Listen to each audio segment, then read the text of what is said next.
Good morning বন্ধুরা, মাম্পি বলটা ব্লগে তোমাদের অনেক অনেক স্বাগত। তো দেখো, চা দিয়ে দিনটা শুরু করে দিয়েছি। আর তারপরে দেখো, এই যে বরের টিফিন রেডি করে দিয়েছি। শসা, গাজর, এই যে মুসুরির ডাল, ধনেপাতা দিয়ে, এটা হচ্ছে মাছের পাতলা ঝোল, পেঁপে দিয়ে, আলু দিয়ে, টমেটো দিয়ে একদম পাতলা করে ঝোল করে দেওয়া হয়েছে। আর তার সাথে হচ্ছে ভাত আর ডিম সিদ্ধ। তো বর অফিসে যাবে, টিফিন রেডি করে দিয়েছি। তো দেখো বন্ধুরা, তারপরে এই যে ওরা চলে যাওয়ার পর আমি এই যে মুসলি আর টক দই খেয়ে নিলাম। তো বন্ধুরা দেখো, আমাদের এখানে আজকে খুব খুব বৃষ্টি হচ্ছিল। তো এই যে বৃষ্টির মুহূর্ত তোমাদের সামনে কিছুটা তুলে ধরলাম। আর হ্যাঁ, মা চলে এসছে, কারণ ভিজে গেছিলো, তাই ওখান থেকে মা রিটার্ন নিয়েছে, তাই অফিস থেকে চলে এসছে। পাল্টায় রং বদলায় অস্থির মন, হাতের মুঠোয় ফেরারি সময় শুধু শিহরণ, ছায়াপথ ধরে হাতছানি কার সেই পিছুটা, কার কথা মনে পড়ে, কার কথা মনে পড়ে।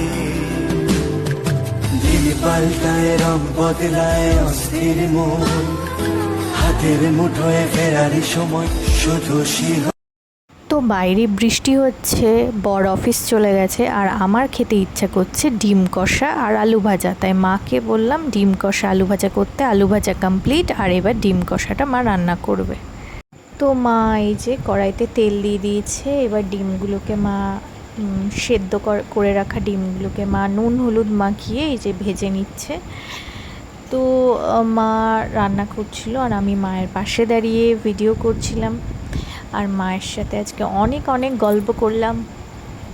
মা আমাকে আজকে বলল যে কালকে জামাই ষষ্ঠী, তো জামাই ষষ্ঠীতে কি কি রান্না করবে, আর কি কি মানে আমার বরের জন্য রান্না করবে, কত রকমের পদ করবে, সব কিছু মা গল্প করছিল আমার সাথে, আর এই যে শেয়ার করছিল। তো তারপরে দেখো বন্ধুরা, টমেটো দিয়ে দিল, আর টমেটোর সাথে এই যে নুন দিয়ে দিল। তো মাকে আজকে আমি বলছিলাম যে মা, বাইরে এত বৃষ্টি হচ্ছে, তো আমার না কিছু খুব ঝাল ঝাল কষা কষা কিছু মানে মানে একদম খেতে ইচ্ছা করছে। তো তখন বাড়িতে ডিম ছিল, তো মা বলল ঠিক আছে তাহলে ডিম কষা করি। আমি বলছি হ্যাঁ, ডিম কষা করো, ডিম কষা খেতে সত্যি খুব ইচ্ছা করছে। তো এই যে মা এই যে সব একসাথে পেঁয়াজ, রসুন, আদা সব একসাথে পেস্টটা দিয়ে দিল, আর সাথে কাঁচা লঙ্কা দিল। তো আমরা শুকনো লঙ্কা খাই না, সেই জন্য কাঁচা লঙ্কা। তো এবার মাই ওটাকে কষাচ্ছিল। তো তারপরে দেখো হলুদ দিয়ে দিল, জিরে গুঁড়ো দিল, আর হ্যাঁ অবশ্যই আমার মা লাস্টে যেটা আমরা যে চিনিটা খাই সেটা হচ্ছে ব্রাউন সুগার। তো আমরা সাদা চিনিটা অ্যাভয়েড করি, ওটা শরীরের জন্য ক্ষতিকর, তাই আমরা ব্রাউন সুগার খাই।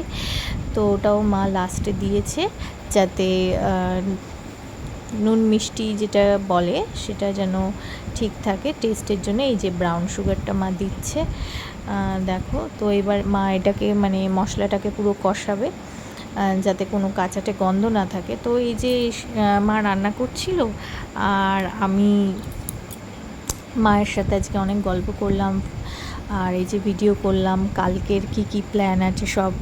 তো দেখো আমাদের ডিম কষা রেডি, কি দারুণ। তো ডিম কষাটা খেতে জাস্ট দারুণ হয়েছিল, আর একদম কি বলবো, ফাটাফাটি। তো বন্ধুরা দেখো, তারপরে সারাদিন বৃষ্টি হওয়ার পর যখন দেখলাম একটু বৃষ্টি থেমেছে আর আমার বর বাড়ি এসেছে, তো তারপরে আমরা দুজনে ঠিক করলাম কালকে জামাই ষষ্ঠী, তাই আজকে মায়ের জন্য গিফটটা কিনতে চলে যাব। যেহেতু একটু বৃষ্টি ছেড়েছে, তো আমরা দেখো বেরিয়ে পড়েছিলাম। তো আমরা গিফট কিনতে যাচ্ছিলাম মায়ের জন্য শাড়ি। তো তোমরা ভিডিওটা দেখতে থাকো আর সাথে থাকো।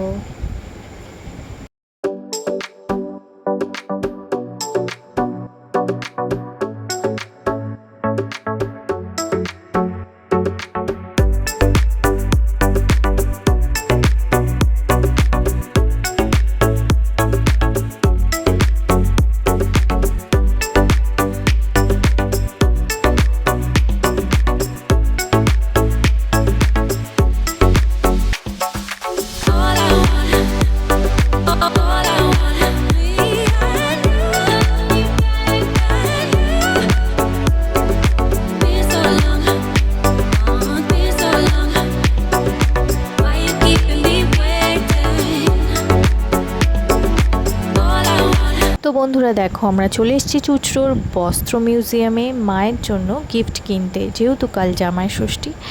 তো কি শাড়ি কিনলাম সেটা তোমাদেরকে কালকেই দেখাবো, যখন মাকে দেবো গিফটটা। তো তোমরা অপেক্ষা করো। বন্ধুরা, আজকের ভিডিওটা এই অবধি রাখছি। দেখা হবে আগামীকাল নতুন একটা ভিডিওর সাথে। আর হ্যাঁ, কালকে কিন্তু ভিডিওটা দারুণ হতে চলেছে, একদম যেটাকে বলে ফাটাফাটি। তো চ্যানেলে নজর রেখো, আর অবশ্যই আমার চ্যানেলটা সাবস্ক্রাইব করে দিও, আর লাইক কমেন্টস শেয়ার করে দিও, আর অবশ্যই জানিও কমেন্টসে যে কেমন লাগছে আমার ভিডিও। তো আজকের মতো এই অবধি রাখছি, দেখা হবে আগামীকাল। ততক্ষণের জন্য তোমরা সবাই ভালো থেকো, সুস্থ থেকো, টাটা।